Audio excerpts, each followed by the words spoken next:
was a story about struggle. Luca could hear a machine humming somewhere nearby. He felt around wildly, searching for something, anything that could help. His hands found a hard object, maybe a tile. He yanked it free, lifting the cold stone. Let me go! Luca swung the tile as hard as he could at the shape that still held fast to his leg. He heard the crack of glass as the stone hit the assailant's mask. With a muffled yelp, the hand let go. Luca was free and scrambled to the door. He never looked back once on the long run home. Chapter 3. Everything's fine. The next morning, it was quieter than usual at the breakfast table. Only the sound of silverware and chewing interrupted the awkward silence.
Huddled at his counter, Hiram Tolliver was meticulously shining apples. More accurately, Hiram Tolliver was meticulously shining one apple. With a yelp, Mr. Tolliver fumbled the apple, flailing at the air as it fell. He leaned forward and lowered his voice.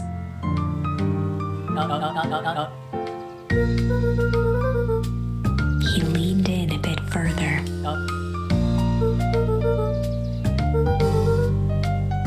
Mr. Tolliver leaned back, speaking loud enough for anyone to hear.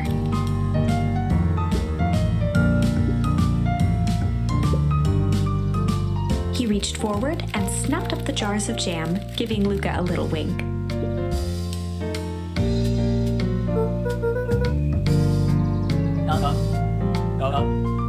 He leaned in for a final whisper.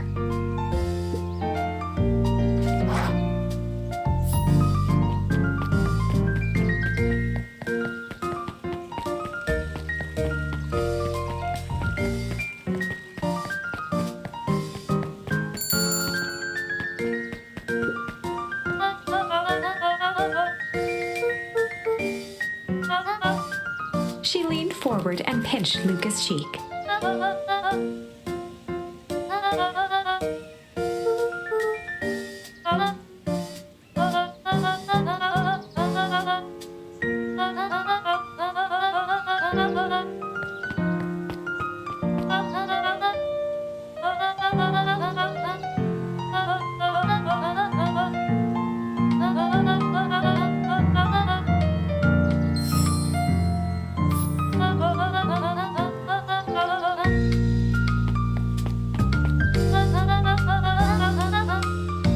Luca shifted the basket uncomfortably.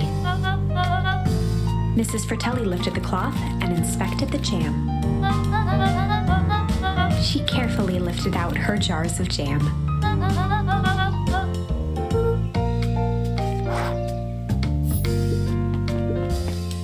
Luca squinted at the faded photo of him and his mom at the diner. Memories of that day came flooding back.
Luca glanced at the empty seat across from Gus.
Mr. Nuncreed eyed Luca for a moment, then nodded in agreement.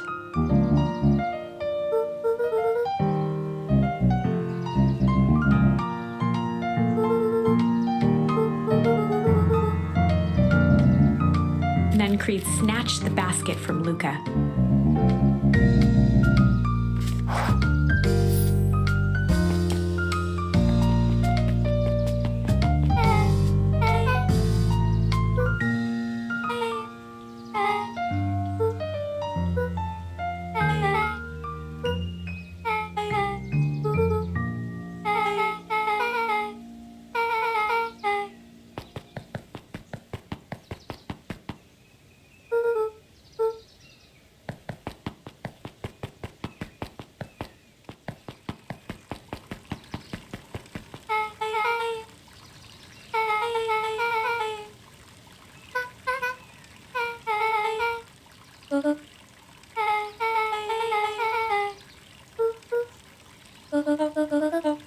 Beck locked eyes with Luca.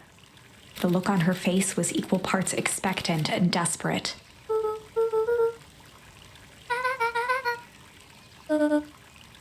Beck gave Luca a quick nudge.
we all know Beacon Pines is a great town. What you may not know is great towns grow from mighty roots. And that is why you cannot tell the story of Beacon Pines without telling the story of one Shopper Valentine. Young Shopper's keen intellect and strong moral fiber led to a grand vision. A vision of a community dedicated to a better tomorrow. In his own words, a better tomorrow is within our grasp, but it requires a singular mind to harness it. Lucky for us, he decided to grow that vision here, in Beacon Pines. And how does one grow a better tomorrow? With fertilizer, of course. Valentine's Fertilizer Company became the lifeblood of a town yearning for purpose. But then tragedy struck, a scientific experiment gone wrong. An accident which took Shopper away from us far too soon. To this day, we struggle to pick up the pieces. But one foul harvest isn't enough to stop the people of Beacon Pines. The spirit of Shopper Valentine lives on. It lives in the hearts of everyone with a dream for a better tomorrow. Together, we will follow his example and grow a bountiful future. Paid for by the Valentine family and the Valentine Fertilizer Capital Improvements Fund.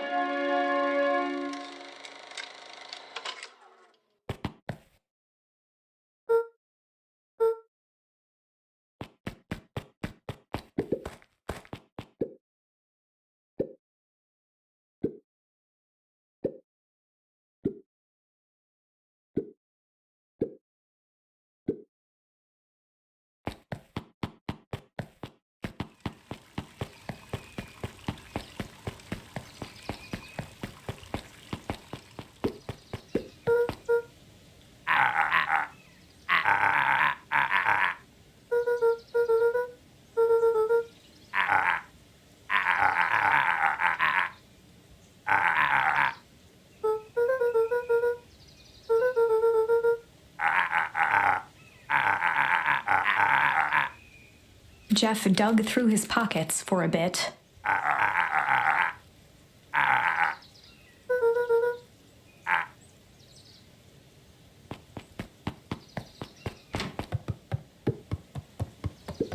A peek behind the curtain. The methods and ruminations of Patrick C. Montesquieu. One of the greatest acting minds of our time. By Patrick C. Montesquieu. Sally Seashore's simple, succulent sundries. Luca brushed off a smudge of dust. Or maybe it was flour. 30 recipes so easy you'll doubt it's even edible. Oh, the cobs I've eaten. A salad-centric travel guide for the mildly adventurous.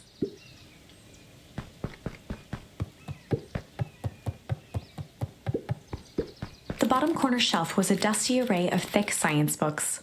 Only one binding was clean enough to read. Cellular Biology and the Chemistry of Mitosis. Mycological Phosphorescence.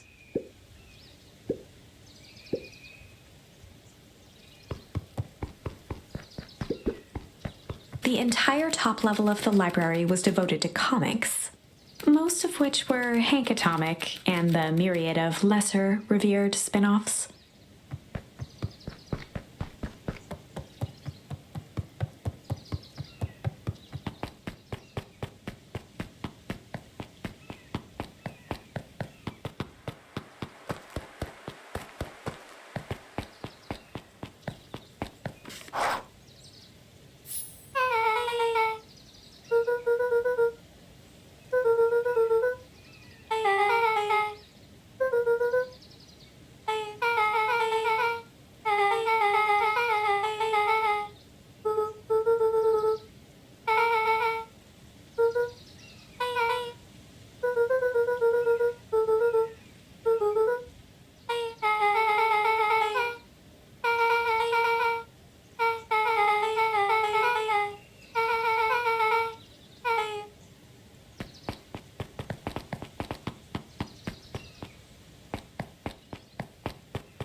Took a long breath, then gave a firm nod.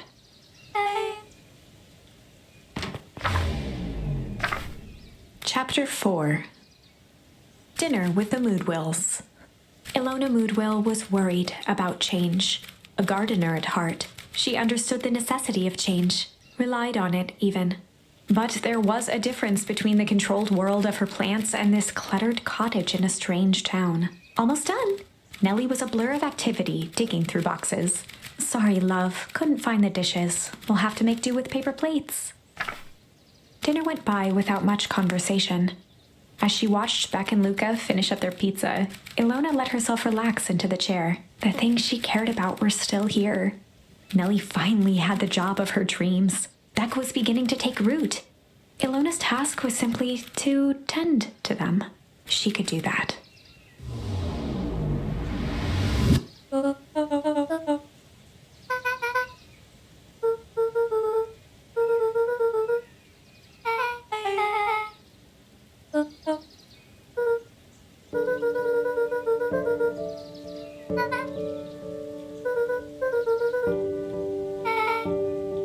Luca's eyes were fixed to his plate, pushing a chunk of pineapple around with his finger.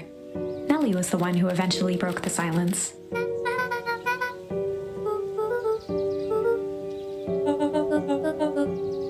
Ilona nervously gestured toward the boxes.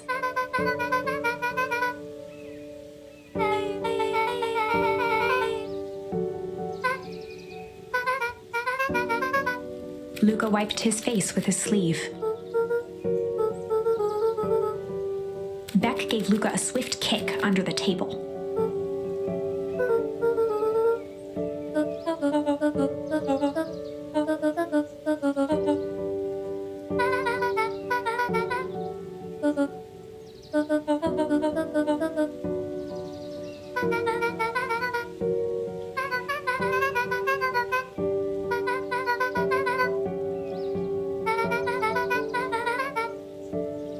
Luca glanced over to Beck.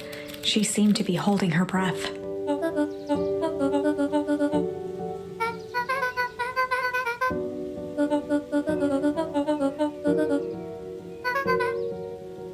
Beck slammed her fist into the table, perhaps harder than she intended.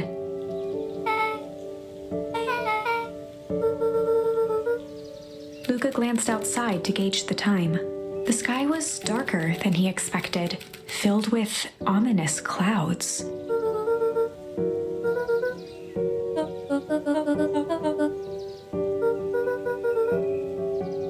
Luca wiped his mouth one last time with his napkin and started to get up.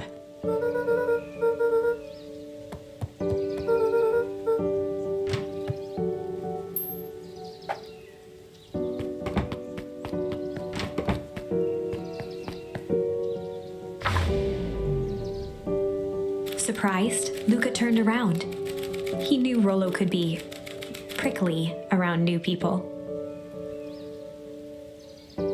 But Beck seemed cool. Rolo would warm up to her eventually. Probably.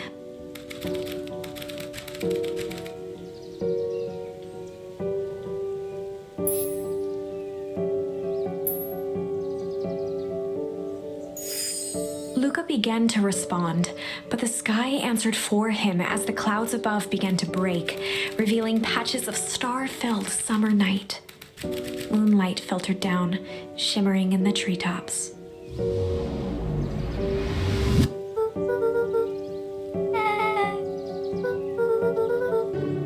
Luca stopped himself mid-sentence.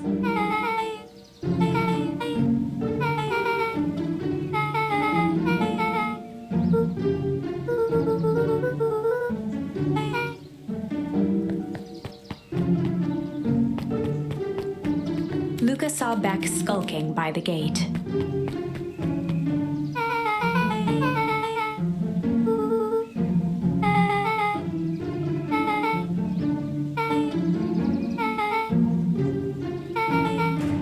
Beck grabbed the wrought iron bars and shook the gate.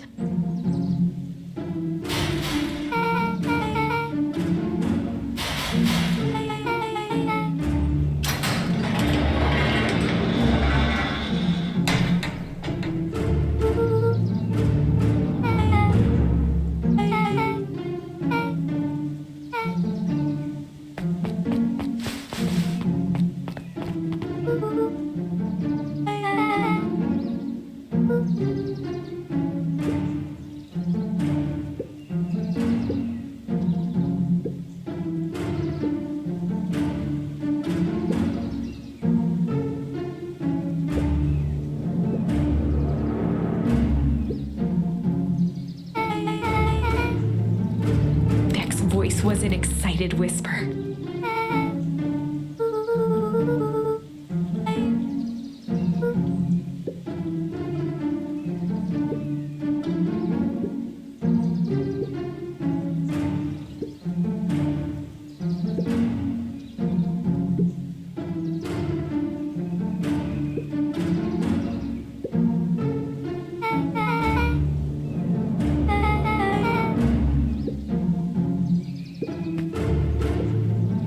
The mysterious figure retracted their mask, hair pushing out from all corners. A chill ran down Luca's spine. His vision blurred, neck stifled a sharp wince, and Luca looked down to see himself wrenching her hand.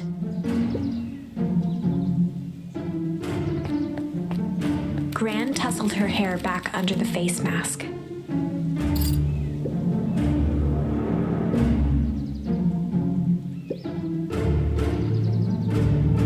Gran gave Eris a curt nod and disappeared into the night.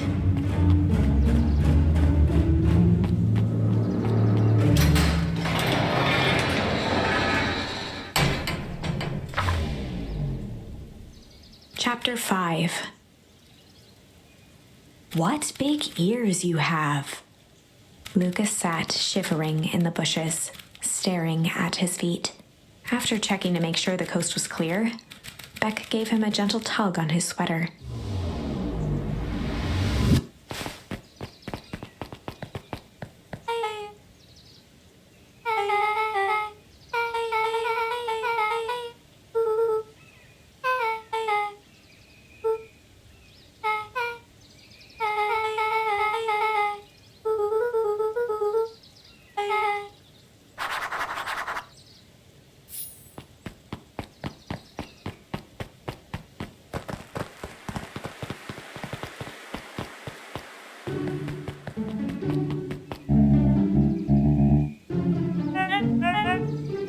Clipboard finished writing with a scratchy flourish and looked up.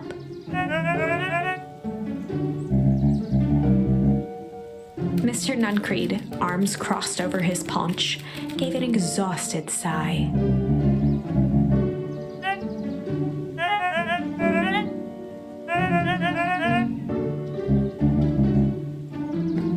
He snatched the pad and scribbled his name so hard the pen nearly snapped.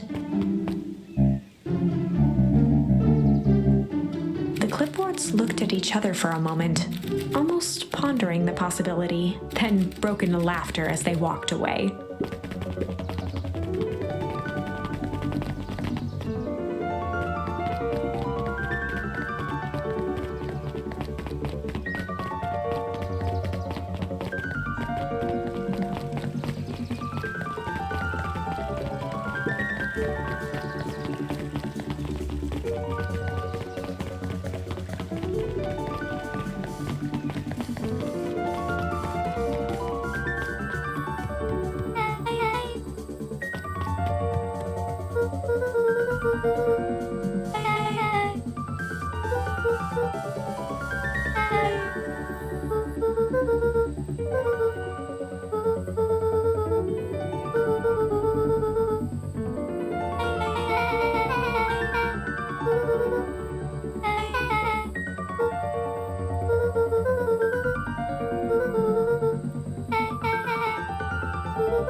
waggled his head with pride.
Luca sucked in a long breath.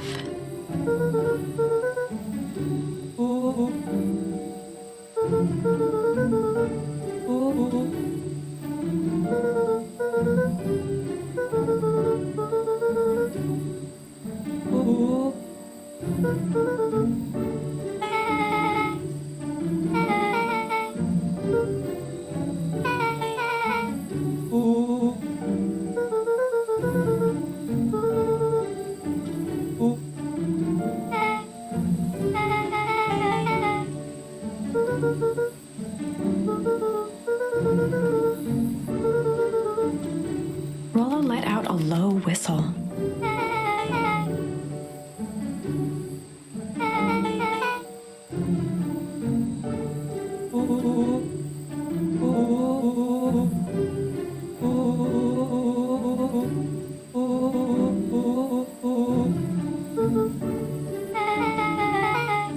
Rolo and Luca shot back a look.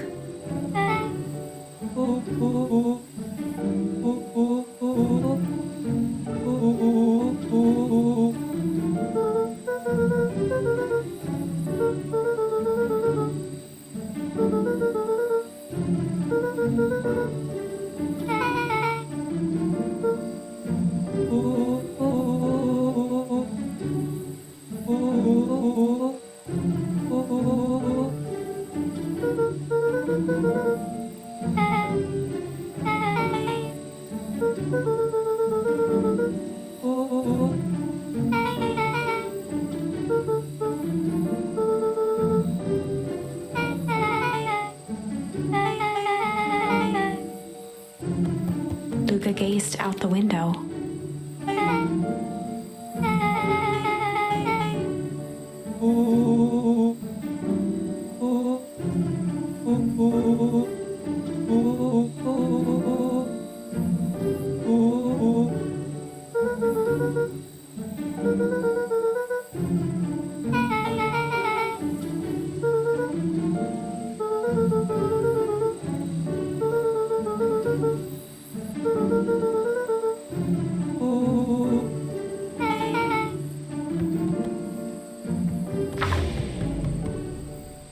Chapter 6. Secret Lair. Summer forged ahead, but the nights only seemed to grow colder. Luca walked home slowly under the pale starlight, cautious to avoid any more surprises lurking in the shadows. Reaching home, he slipped quietly into bed, half dreading what they might discover the next day.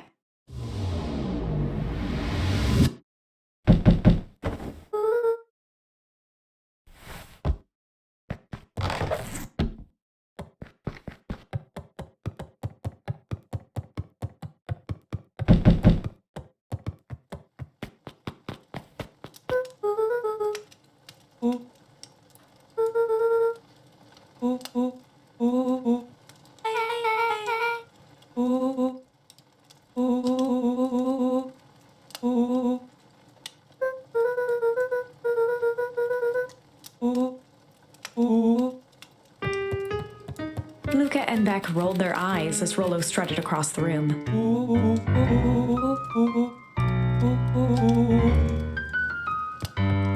Rolo flung open the cabinet with confidence. He coughed as a veil of dust hit his face.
Realization crept onto Luca's face. All three kids snapped to glance at each other, then sprinted in turn toward the kitchen.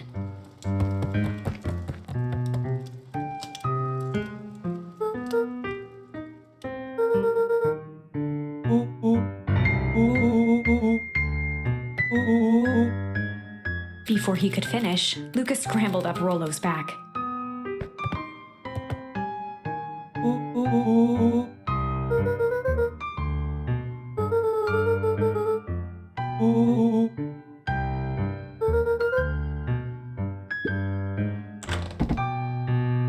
The three crowded around the hutch to peer in.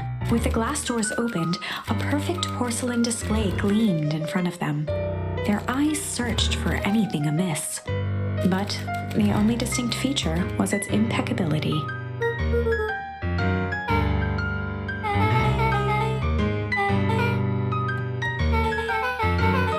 As Beck pulled on one of the teacups, it slanted forward with a hollow click. The entire hutch began to rustle and slide under its own power.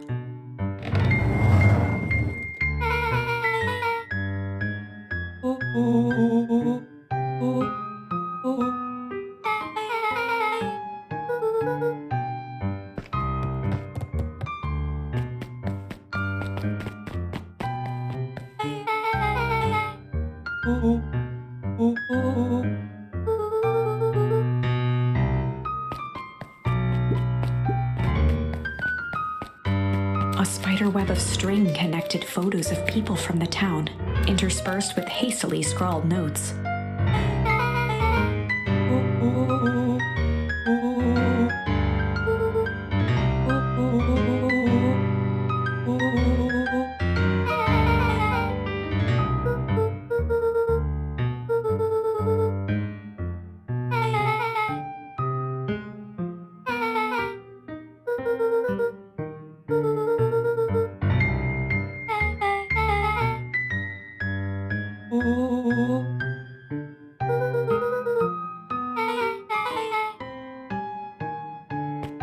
Luca jostled each cabinet drawer in turn.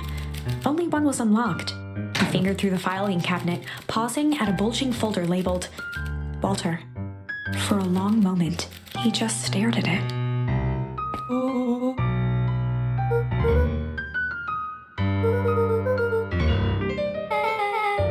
Luca nodded and caressed the label with his thumb.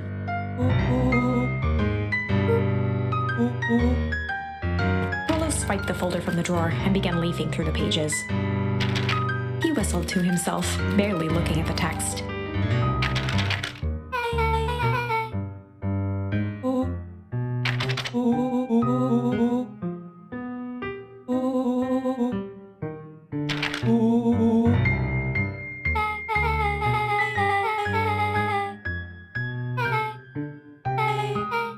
He stopped at a page and mimed, holding up a monocle.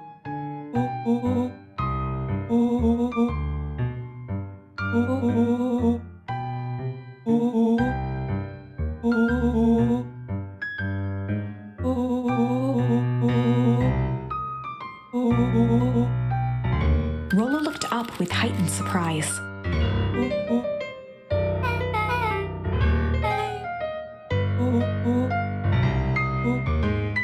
Rolo's finger traced across the page.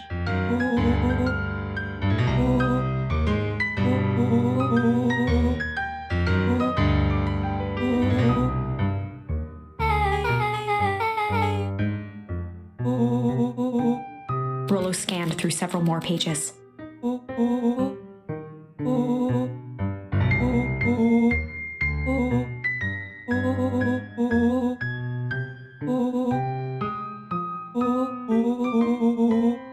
Luca, staring blankly at the cabinet this whole time, spoke softly. Rolo rustled the folder, trying to loose more pages. Luca frantically shoved the remaining cabinet folders, trying to find another labeled Walter.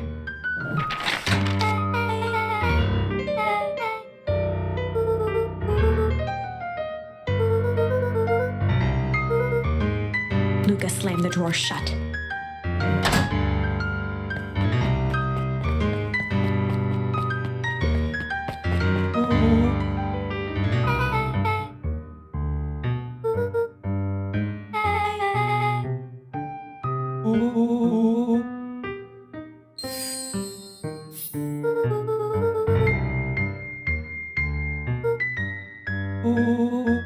Rolo casually spun open a lid and dipped his finger in the jam. He smacked his lips.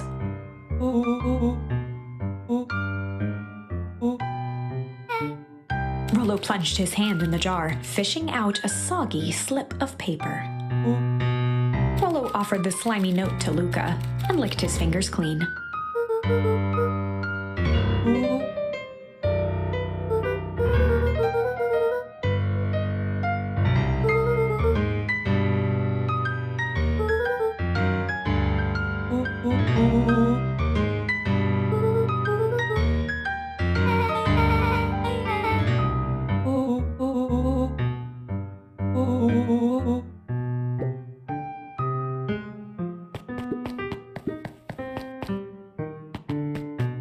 They crowded around a worn-down old map of Beacon Pines.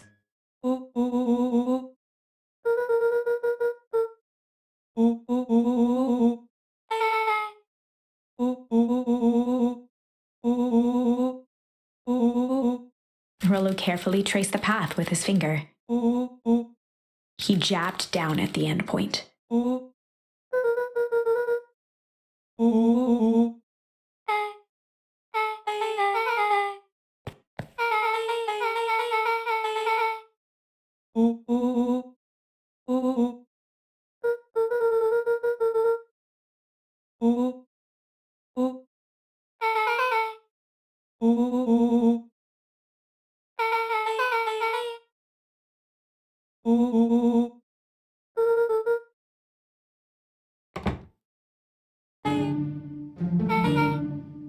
Luca looked up from the map.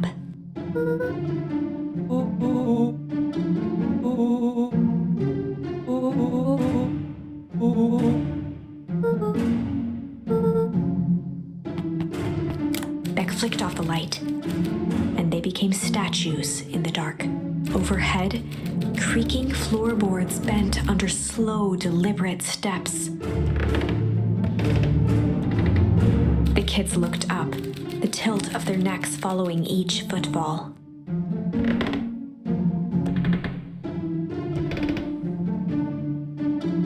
Then suddenly, it stopped. Without realizing, they'd been holding their breath. All three exhaled shakily and glanced at each other. A muffled male voice broke the silence.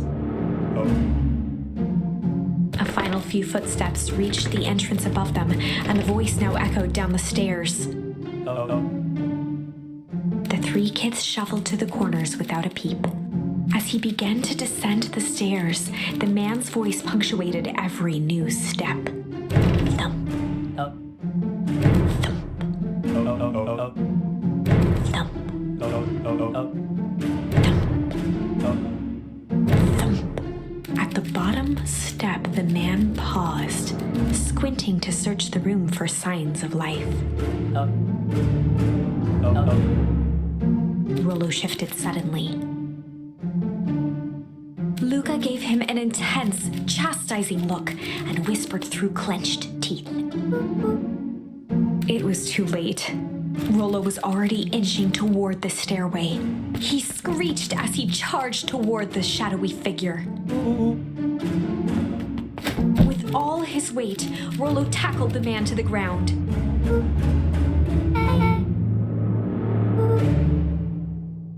From the dark corner, they saw something move.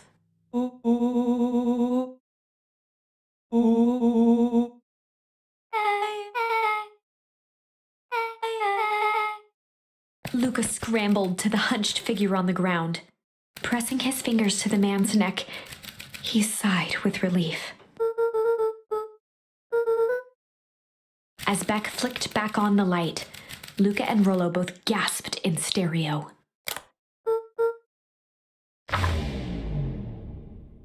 Chapter 7. The Interrogation of Hiram Tolliver. Still unconscious, Mr. Tolliver slumped heavily in a shoddy old chair. His hands were bound with rope, his feet tied with some loose string. The kids huddled in a circle, discussing their plan. One thing was certain, they couldn't just let Mr. Tolliver go. They needed to know what he was doing in Luca's house. After some deliberation, it was decided.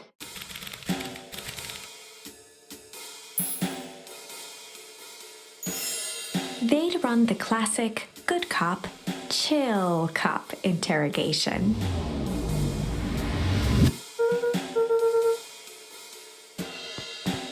Luca walked calmly to the light switch, flicking it off and on a few times.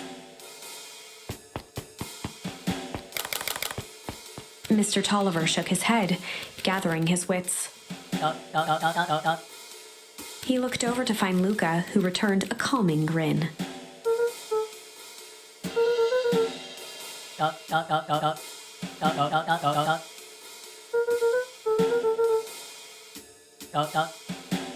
Rolo and Beck emerged from hiding to give a timid wave.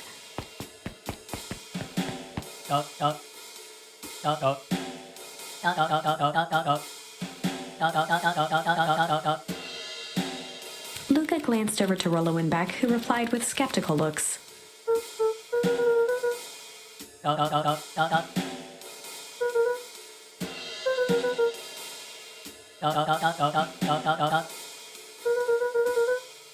Mr. Tolliver exhaled with disappointment.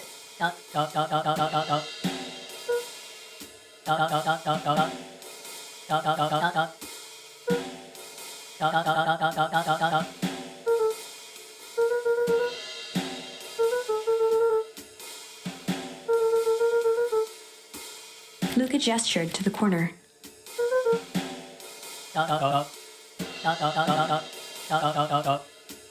Luca looked again to Rolo and Beck. This time they shrugged. Luca began to slowly loosen the bindings. Mr. Tolliver gently rubbed his wrists. He edged imperceptibly toward the stairs as he spoke.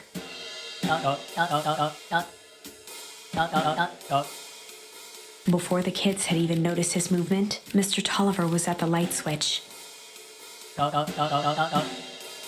He punctuated his final words by flicking the switch and rushing up the stairs.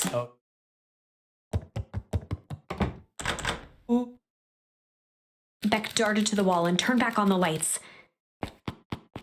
It was too late. Rolo confirmed what they all heard. Mr. Tolliver's muffled voice came from behind the door.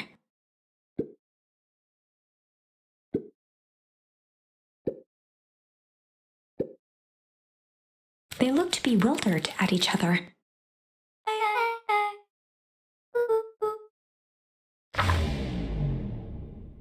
They heard the staccato thump of quick steps exiting the house. The kids looked down in resignation. This isn't how it goes in Hank Atomic. For some reason, they'd always assumed it was up to them to save their town. Luca opened his mouth, hoping to conjure some magical words to make this right. Only a hollow croak escaped. The end. Well, we certainly aren't going to find a grand resolution to our tale locked in a basement. Back to the drawing board.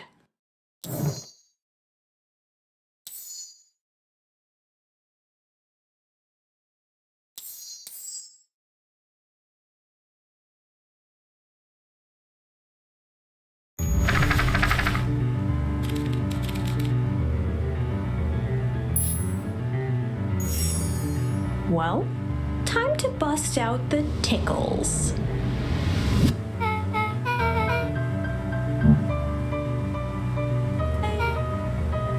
Beck lunged forward and began to tickle under Tish's arms.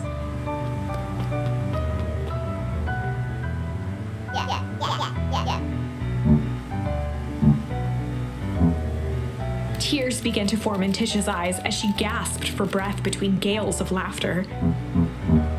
Beck redoubled her efforts until Tish finally had had enough.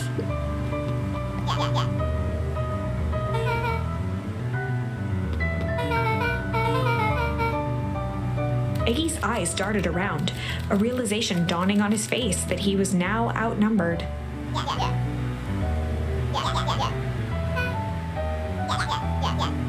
Iggy kicked at the puddle before making his escape.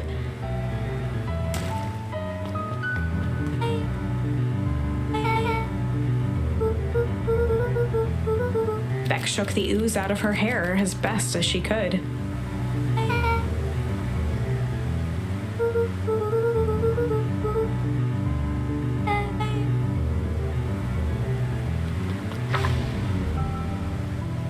Chapter 4. The Best Policy. Luca paused for a moment, catching his breath. He'd only just met Beck, and somehow he already managed to drag her into this mess. Hopefully he could make it up to her.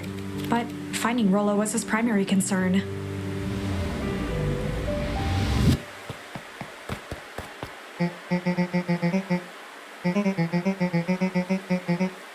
Roxy and Fitz looked drained. It was clear they'd spent all day searching.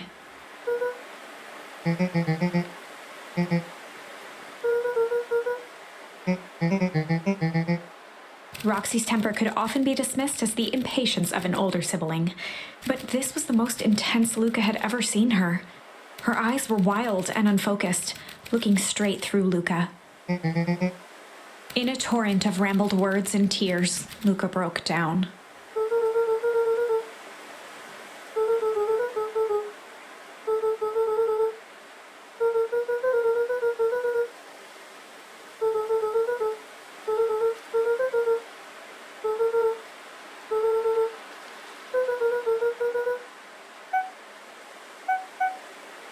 Roxy, still exhausted and angry, softened briefly as her eyes hunted the ground in thought. With a determined sigh, she looked up at Luca.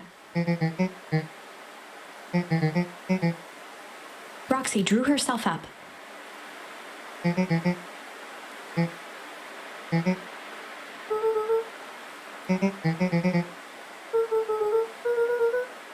Roxy tried to think of the safest place to send Luca.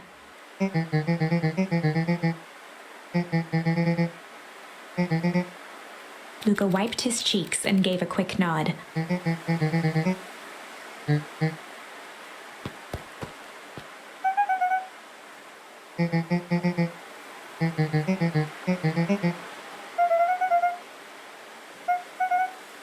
Looking into the puddle, Roxy rubbed her arms to warm up.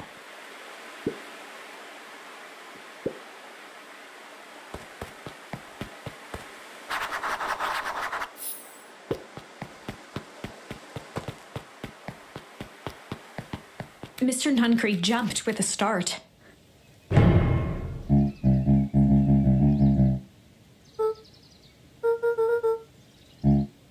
Luca motioned to the phone booth.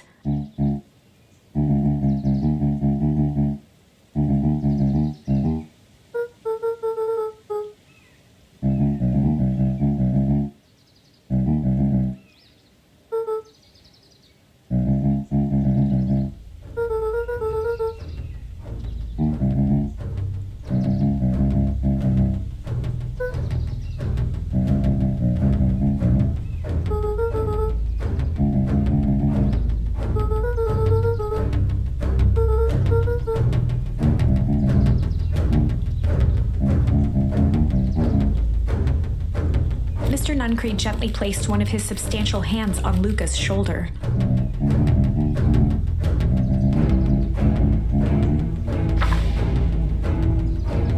Luca peered up at Mr. Nuncreed. Kind eyes warmed a stern face. There was a deeper emotion hiding beneath it all. It was subtle, but Luca could sense something eating away at him.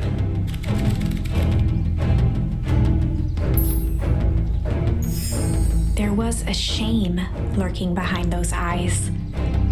A deep sadness. If Mr. Nuncreed was that worried about Rolo, maybe he could help.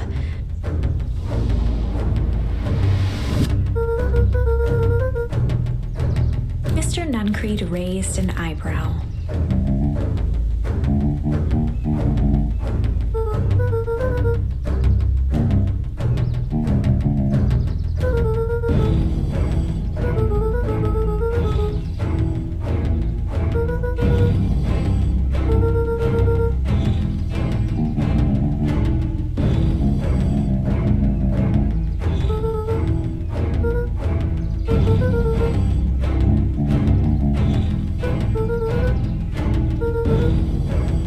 Mr. Nuncreed's shoulders slumped. A deep sigh bellowed from his chest.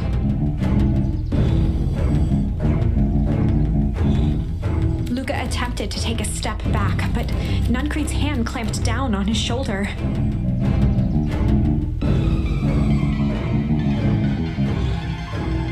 With a firm shove, Nuncreed manhandled Luca into the phone booth. The door latched shut with a mechanical hiss.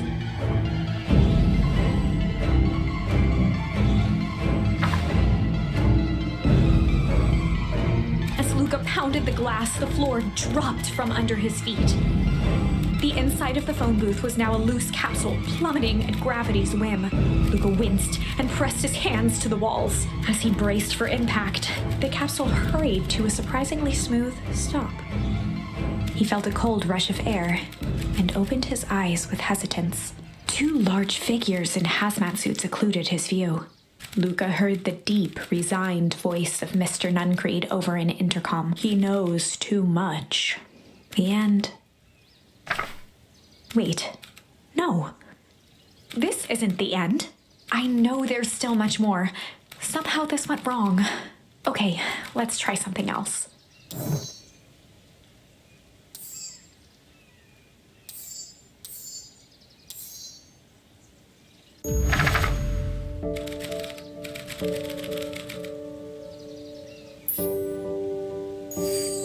Luca began to respond, but the sky answered for him as the clouds above began to rumble with ominous thunder.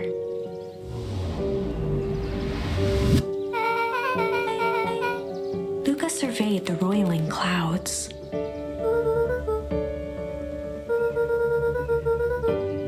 At that moment, the heavens opened up, unleashing torrential rain.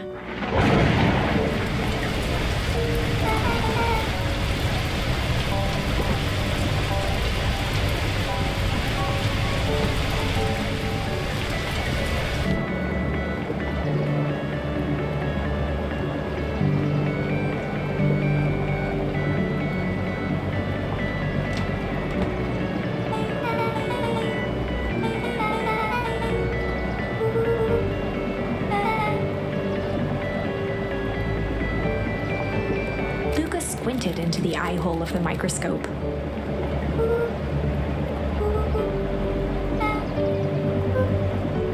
Luca adjusted the slide with his fingers to get a better look.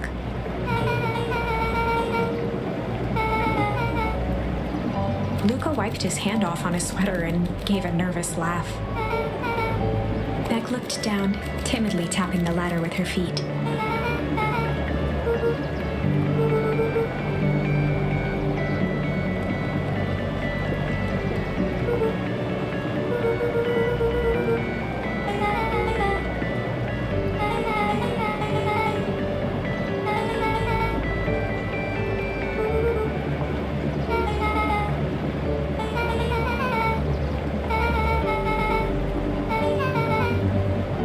flicked at one of the toggles.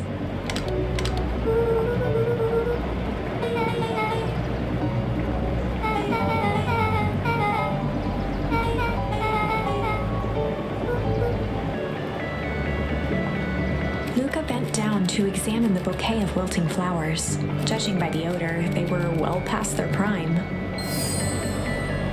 He flipped open the attached card.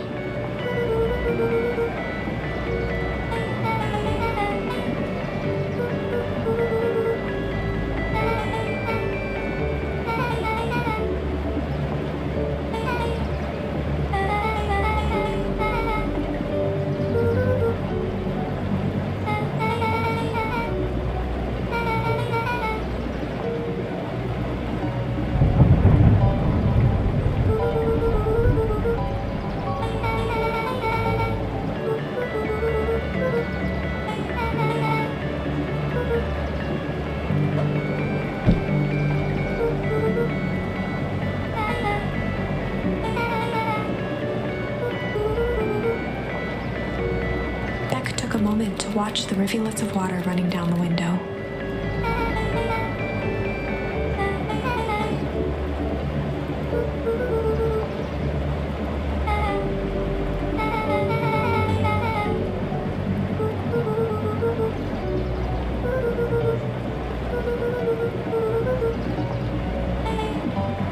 Luca took a deep breath, exhaling slowly.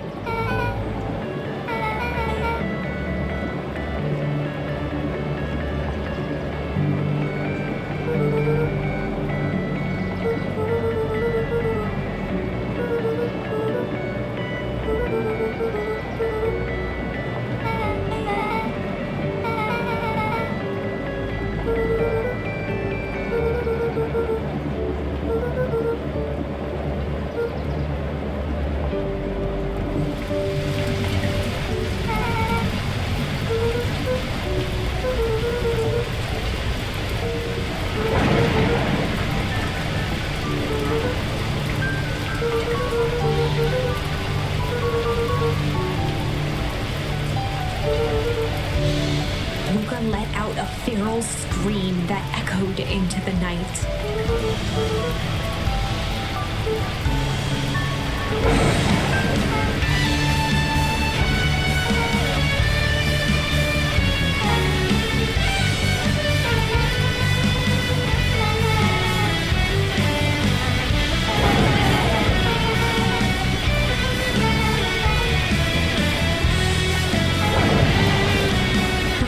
Dropped to a trembling whisper. Beck brushed off her shirt and straightened up.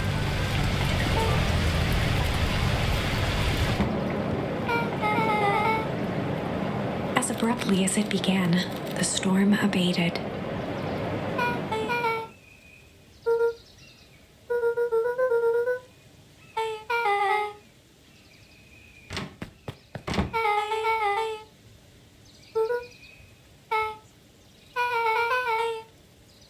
Beck gave Luca a light thump on the arm before heading in.